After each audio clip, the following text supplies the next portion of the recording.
परीक्षा से ठीक आधे घंटे पहले बैठाकर परीक्षा ली जा रही थी बीपीएससी की। मुझे तो लगता है कि इस प्रदेश के युवाओं को सड़क पे होना चाहिए और संघर्ष करना चाहिए सरकार के खिलाफ। ये बहुत बड़ा दुर्भाग्यपूर्ण विषय है। मैं कहता हूं कि शिक्षा मंत्री जी को भी इस्तीफा देना चाहिए, मुख्यमंत्री जी को भी इस्तीफा देना चाहिए। कि लोगों को अब सड़क पे खड़ा होकर के उसे ये बताना चाहिए कि नीतीश कुमार जी अब आप इस काबिल नहीं है, आप अयोग्य हैं। क्योंकि बीपीएससी जैसी परीक्षाओं का अगर प्रश्न पत्र लीक होता है तो ये सबसे बड़ा दुर्भाग्य है। नमस्कार, बोलता बिहार देख रहे हैं आप और मैं हूं आपके साथ सरफराज आलम। कल जिस तरह से बीपीएससी के परीक्षा का पेपर लीक हुआ, एग्ज़ाम पेपर लीक हुआ, उसके बाद बिहार में सियासत तेज हो चुका है। नेता प्रतिपक्ष तेजस्वी यादव ने भी जमकर हमला पलटवार किया है, जमकर निशाना साधा है। उन्होंने साफ तौर पर कहा है कि करोड़ों अभ्यर्थियों का जीवन जो है बर्बाद कर दिया है ये सरकार। ऐसे में हमारे साथ इसी विषय पर बात करने के लिए राजद के युवा नेता और हमेशा मीडिया में ये सुर्खियों में बने रहते हैं, क्या कुछ कहेंगे? जिस तरह से कल पेपर लीक हुआ है, करोड़ों युवा का जीवन है वो बर्बाद होने का आरोप जो है तेजस्वी यादव ने लगाया है, इसको लेकर क्या कुछ कहेंगे? सबसे पहले तो आपको और आपके पूरे चैनल को हम धन्यवाद देते हैं कि वर्तमान परिदृश्य पे आपने मुझे बयान के लिए आमंत्रित किया है। और मैं उनके बाद बधाई देता हूं इस बिहार के उस तमाम हरदिल अजीज जनमानस का जिन्होंने तेजस्वी यादव जी के साथ विश्वास जताया था। लेकिन दुर्भाग्यपूर्ण तरीके से नीतीश कुमार जी ने सत्ता में अपनी पैठ बना ली और कुर्सी पे काबिज हो गए। नतीजन कि बीपीएससी जैसी एक प्रतिष्ठित परीक्षा का जो है परीक्षा प्रश्न पत्र लीक हो जाता है। ये दुर्भाग्य है इस मुल्क का भी, इस राज्य का भी, इस प्रदेश का भी और यहाँ के भविष्य का एक जो वर्तमान पीढ़ी है जिन पे इस देश की एक बड़ी जिम्मेदारी भी है। ऐसे लोगों का भविष्य अब निश्चित तौर पर ये कहें तो अंधकारमय हो चुका है। मुझे लगता है कि नीतीश कुमार जी को इस विषय को गंभीरता से लेते हुए उचित कार्रवाई करते हुए नैतिकता के आधार पर इस्तीफा दे देना चाहिए। कल जिस तरह से क्वेश्चन पेपर लीक हुआ उसके बाद सियासत तेज हो चुका है। नेता प्रतिपक्ष तेजस्वी यादव ने भी जमकर निशाना साधा है। क्या लगता है आपको, कहाँ खामियां पाई गई है, किस तरह से पेपर लीक हुआ है, कौन इसका दोषी?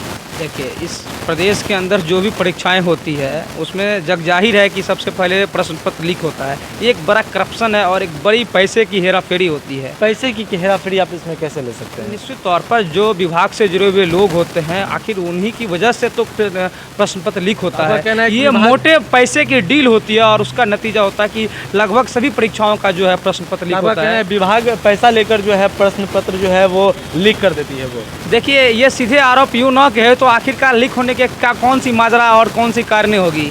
अमूमन तौर पर यही होता है कि पैसे की वजह से जो है विभाग के लोग और इस प्रदेश के अंदर सरकार से चिपके ऐसे दलाल माफिया, भू माफिया हो या शिक्षक माफिया हो, हर क्षेत्र में माफिया है। ऐसे माफिया लोग जो है प्रश्न पत्र लीक करते हैं और उसे बेच देते हैं। तो एक अलग कमरे में आ रहा कि एक महाविद्यालय में एक अलग कमरे में परीक्षा से ठीक आधे घंटे पहले बैठाकर परीक्षा ली जा रही थी बीपीएससी की। मुझे तो लगता है कि इस प्रदेश के युवाओं को सड़क पे होना चाहिए और संघर्ष करना चाहिए सरकार के खिलाफ। नैतिकता अगर थोड़ी सी भी बची और नीतीश कुमार जी को तो इस्तीफा दे देना चाहिए। 5 साल के लिए तो मुख्यमंत्री बन गया था। बिल्कुल नहीं। देखिए, नैतिकता और मर्यादा हर व्यक्ति और हर नेता में होना भी चाहिए। अगर नैतिकता और मर्यादा मर गई हो तो इस प्रदेश के लोगों को अब सड़क पे खड़ा होकर के उसे ये बताना चाहिए कि नीतीश कुमार जी अब आप इस काबिल नहीं है, आप अयोग्य हैं। क्योंकि बीपीएससी जैसी परीक्षाओं का अगर प्रश्न पत्र लीक होता है तो ये सबसे बड़ा दुर्भाग्य है। आज बिहार पूरे देश में जो है लोगों के जुबान पे है और लोग शर्म कर रहा है। यह बिहारियों के लिए एक बहुत बड़ा अपमान है। अपमानित किया। निश्चित तौर पर आज पूरे बिहार का जो है देश के अंदर जो है लोग शर्मसार कर रहा है। ये बहुत ही दुखद विषय है और राजद का एक एक नेता, एक एक कार्यकर्ता सड़क पर आंदोलन कर रहा है। एक विद्यार्थी, सहरसा के विद्यार्थी को कैमूर में हो जाता है। लगभग 2 से 3 हज़ार रुपये का बजट होता है परीक्षा देने में, बहुत मुश्किलों का सामना करना पड़ता है और सालों की तैयारी होती है। और जब वो वहाँ जाते हैं तो ये पता चलता है कि परीक्षा का जो है प्रश्न पत्र लीक हो गया। ये बहुत बड़ा दुर्भाग्यपूर्ण विषय है।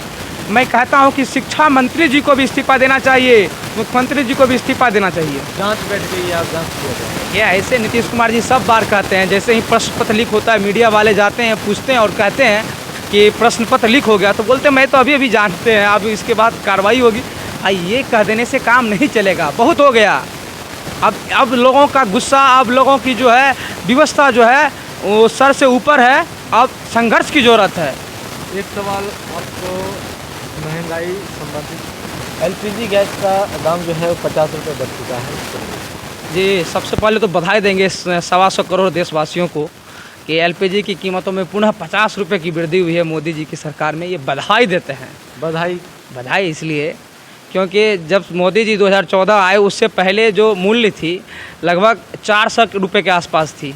ठीक हाँ, लगभग 1100 के आसपास ये हो गई है।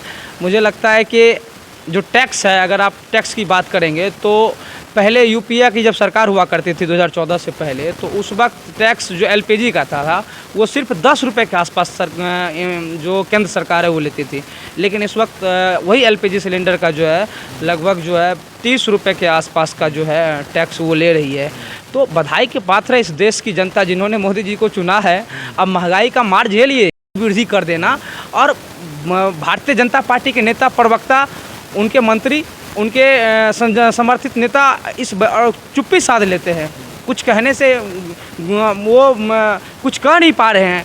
इसका मतलब है कि अब इस देश के लोगों को ये समझने की ज़रूरत है और मोदी जी के असली चेहरा और चरित्र को सामने लाने की ज़रूरत है कि सीधे 50 रुपये की वृद्धि हुई है।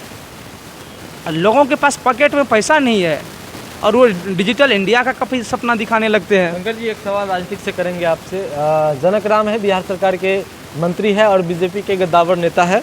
उन्होंने एक बड़ा बयान दिया है बीते दिनों कि लालू प्रसाद यादव अब राजनीतिक से आउट हो चुके हैं। इसको लेकर क्या कुछ कहेंगे? देखिए, वो तो वैसे ही दलबल्लू नेता हैं और उनका कोई विचारधारा और स्टैंड नहीं होता है। बिहार तो मंत्री, हाँ मंत्री है। आपको पता होना चाहिए जनक राम जी पहले जीते जो हैं वो जिस वक्त जीते हैं उसकी पार्टी क्या थी और उस वक्त किस पार्टी में है ये पता कर लीजिए। दूसरी बात कि ऐसे लोगों का कोई स्टैंड और कोई विचारधारा नहीं होता है, कुछ भी बोल लेते हैं सुर्खियों में आने के लिए। जनक राम जैसे लोगों की औकात नहीं कि लालू यादव जी के चरित्र और चेहरे पर उनकी पॉपुलरिटी पर बात रख सके। इन चीज़ों पर हम लोगों का कोई भरोसा नहीं और बिहार की जनता सब कुछ जानती है। बिहार बीजेपी के प्रदेश अध्यक्ष संजय जायसवाल, उन्होंने जो कहा है कि 90 के दशक में जो बूथ लूटते थे उन्हें लालू प्रसाद यादव ने विधायक और सांसद बनाया। देखिए, ये सब बिल्कुल बेबुनियादी बात है और अगर ऐसा होता तो माननीय लालू प्रसाद यादव जी 15 वर्षों तक बिहार की जनता की सेवा की है और ठीक नेता प्रतिपक्ष तेजस्वी यादव जी को बड़ा मैंडेट मिला। दुर्भाग्य है कि तेजस्वी यादव जी मुख्यमंत्री नहीं बन पाए, लेकिन इन चीज़ों को पूरी तरीके से बिहार की जनता खारिज करती है। एक चीज़ बताइए, A to Z की पार्टी तेजस्वी यादव कह रहे हैं कि हम A to Z सभी को साथ लेकर चलेंगे। इसको लेकर लगातार सियासत भी तेज है और लोग कुछ तरह के बयान भी दे रहे हैं, अपनी प्रतिक्रिया भी दे रहे हैं। आपको क्या लगता है A to Z की पार्टी क्या सक्सेस हो पाएगा इस अगले विधानसभा चुनाव में?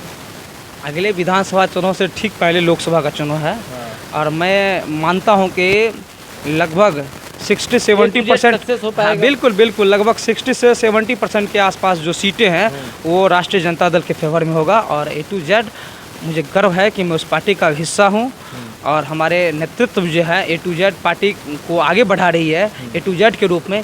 ये हम सब के लिए गर्व का विषय। समाज के सभी वर्गों को एक साथ लेकर चलने की बात हो, समाज के सभी वर्गों को उचित मान सम्मान और अधिकार की बात हो, ये सबसे बेहतर बात है। चलिए, शंकर शशि जी थे, राजद के जो है युवा नेता है और मीडिया में हमेशा ये सुर्खियों में बने रहते हैं। इन्होंने बीपीएससी के जो परीक्षा है उसमें जो प्रश्न पत्र जो हुआ था, इसके बाद जो इन्होंने अपनी प्रतिक्रिया रखी है और प्रतिक्रिया रखने के बाद उन्होंने सरकार पर भी जमकर निशाना साधा है। साथ ही साथ बिहार सरकार के मंत्री व बीजेपी के गद्दावर नेता जनक राम है, उन पर भी ये निशाना साधा है और साफ तौर पर कहा है कि ऐसे लोगों का कोई इज्जत प्रतिष्ठा नहीं है।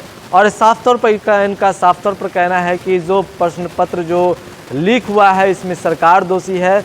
करोड़ों अभ्यर्थियों का जीवन जो है वो बर्बाद किया गया है, उसके साथ खिलवाड़ किया जा रहा है।